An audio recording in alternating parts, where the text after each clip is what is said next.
Em 1960, o autor Philip Ariès publicou seu controverso livro, Séculos da Infância, uma história social da vida familiar.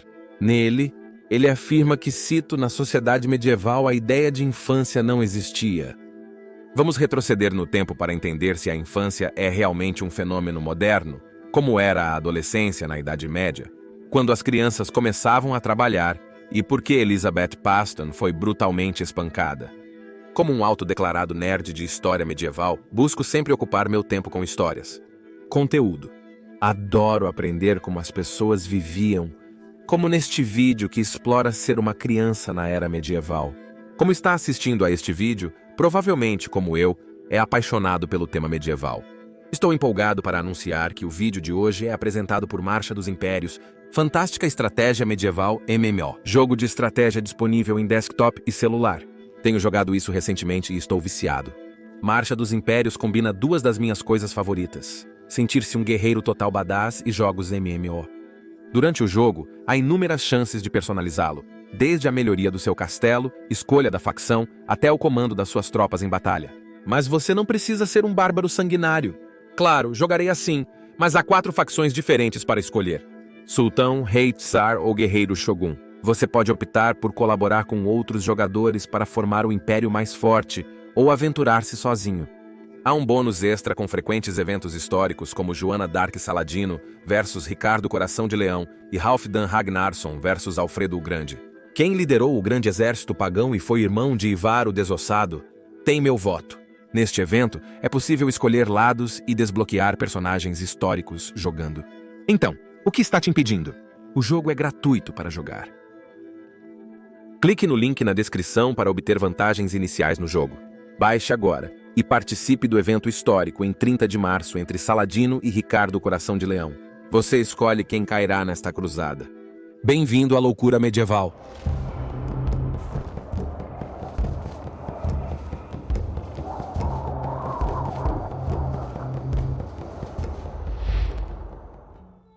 É para adolescentes. Na Idade Média, acredita-se que não existia uma cultura juvenil como a atual. Argumenta-se que o conceito de adolescência como o período entre a infância e a adultez realmente não existia. Meninos e meninas brincavam juntos em grupos mistos e geralmente era o status social da criança, e não seu gênero, que ditava com quem brincavam. Alguns teólogos medievais viam a infância como um período de pureza, onde o pecado surgia com a puberdade, momento em que a luxúria poderia causar a perda da inocência. No entanto, muitos medievais adotaram os ensinamentos de Agostinho de Hipona, que considerava a criança pecadora desde a concepção, conceito originário do Jardim do Éden e da queda do homem. A influência do gênero aumentava significativamente no tratamento de adolescentes. As meninas eram vigiadas de perto para permanecerem castas. Ao contrário de um jovem, ela passaria de um cenário doméstico para outro quando se tornasse serva ou aprendiz, ou se casasse. Os jovens, apesar de terem pouca liberdade, preocupavam-se menos com a castidade. Teriam que depender do mestre para salários e cumprir suas regras. A idade para a herança era de 20, e 1 ano então a independência financeira poderia parecer uma longa espera.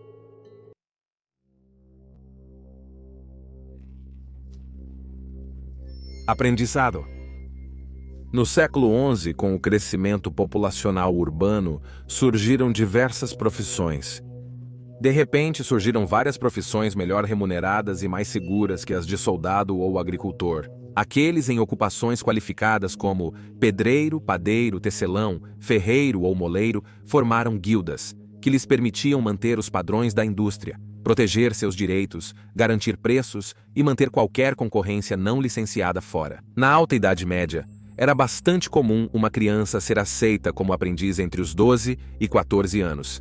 Embora alguns começassem a aprender um ofício específico quando tinham apenas 7 anos. O aprendizado de um menino normalmente durava até o início dos 20 anos, cerca de 7 anos. As meninas ficariam até casarem. Quando a criança aprendiz se integrava à casa do mestre, este se encarregava de seu bem-estar, fornecendo-lhe alojamento, comida e roupas como salário. Como contrapartida, a criança devia se abster de jogar, frequentar estalagens locais ou manter relações sexuais com alguém na residência, mas era incentivada a socializar com os demais infantes da casa do anfitrião. A maior expectativa era a obediência completa. Muitas crianças aprendiam um ofício, ajudando em pequenos trabalhos e observando seus pais. Alguns teriam um papel de aprendiz, custeado pelos pais, então só seriam aceitos se os pais tivessem dinheiro suficiente. Com alguns estágios que eram essencialmente trabalho gratuito, levando tanto tempo, muitas crianças ficavam infelizes e fugiam. Era comum o pai da criança e o mestre se alternarem na busca por eles em dias diferentes, se isso ocorresse. Se após um ano não se encontrasse um aprendiz, o mestre não tinha a obrigação de aceitar a criança de volta. Algumas habilidades, como cozinhar, podem ser aprendidas em 2 anos, enquanto outras, como ourivesaria, podem levar 10 anos para serem dominadas antes de iniciar um negócio próprio. A última tarefa de um aprendiz para se qualificar é criar uma obra-prima, exibindo tudo o que aprendeu. Para quem não podia manter um negócio próprio, uma opção era viajar em busca de emprego com um mestre, sendo conhecidos como jornaleiros. B é para livro de hora de dormir. Há poucas provas de que crianças medievais tinham contos lidos na hora de dormir. Porém, existia uma cultura de narrativas na Idade Média, com pais que escreviam cartas e histórias para seus filhos. Geralmente eram didáticos, como o livro do Cavaleiro da Torre. Este tutorial foi escrito pelo francês Geoffrey IV da Torre Lavanderia em 1371 para suas filhas. Ensinei as meninas a se comportar na corte e alertei sobre os cortesãos de lábia doce. Indivíduos que podem potencialmente manchar e humilhar a família. Aconselha contra a vaidade e se posiciona moralmente contra a má conduta que acredita existir entre seus pares. Geoffrey, combatente no cerco de Aguilon na Guerra dos 100 Anos, estava claramente preocupado com suas filhas. Como nobre, estava familiarizado com as imprudências e intrigas da corte francesa. Ele escreveu um livro para ensinar seus filhos, que parece ter desaparecido. O livro do Cavaleiro da Torre foi traduzido para inglês por William Caxton em 1483, durante o reinado de Eduardo. O quinto Caxton é considerado o introdutor da imprensa na Inglaterra. O livro do Cavaleiro da Torre de Geoffrey tornou-se o tratado mais elegante do final da Idade Média. Também foi traduzido para o alemão e holandês. Marquard de Stein transcreveu a versão alemã especialmente para suas filhas Elsa e Jacóbia. Ver é para cuidar. Historiadores argumentam que durante a Idade Média, os pais não tinham tanto interesse ou afeto por seus filhos pequenos como têm hoje. Nosso amigo Felipe Arias atribui isso à alta mortalidade infantil medieval. Ele pensava que para os medievais, as crianças não possuíam atividade mental ou forma corporal reconhecível, sendo vistas como entidades neutras em uma perigosa suspensão entre a vida terrena e a pós-morte. O medo da morte estava em todo lugar, devido à prevalência da peste e de outras doenças, e as crianças eram, claro, mais suscetíveis por causa de seu sistema imunológico subdesenvolvido. Portanto, argumenta-se que os pais medievais tinham receio de se apegar emocionalmente aos filhos, devido à alta probabilidade de morrerem jovens. Outro ponto de Philip é a prevalência do assassinato de crianças na Idade Média. No século XIII, a igreja enviava infanticidas para penitência ao bispo. Então a excomunhão por toda a vida era a punição usual, mas depois foi reduzida para apenas 10 anos. O teólogo Felipe Arias, escrevendo após 1200, disse que Roberto de Flamborough considerava uma penitência de 15 anos suficiente. Se uma mãe tivesse matado seu filho porque estava desamparada e não podia alimentá-lo, a exclusão da igreja era reduzida ainda mais para 7 anos.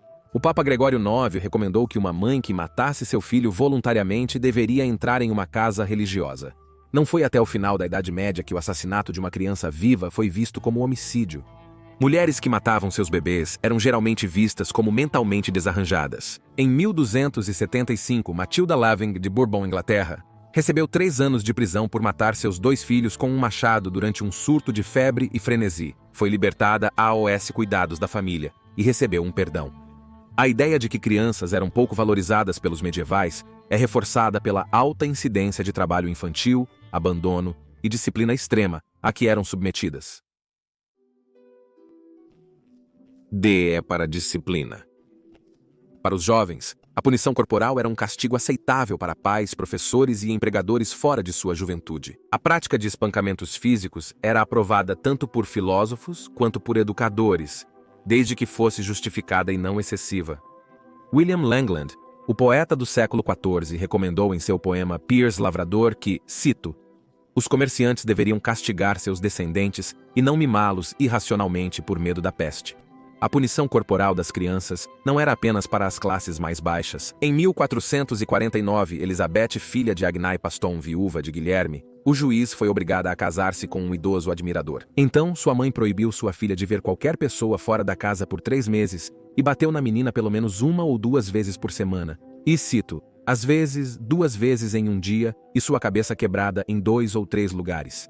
Em 1458, 9 anos depois, Inês recomendou que o mestre de seu filho Clemente, que tinha 16 anos e estava estudando em Londres, deveria, cito, realmente açoitá-lo até que ele se corrija.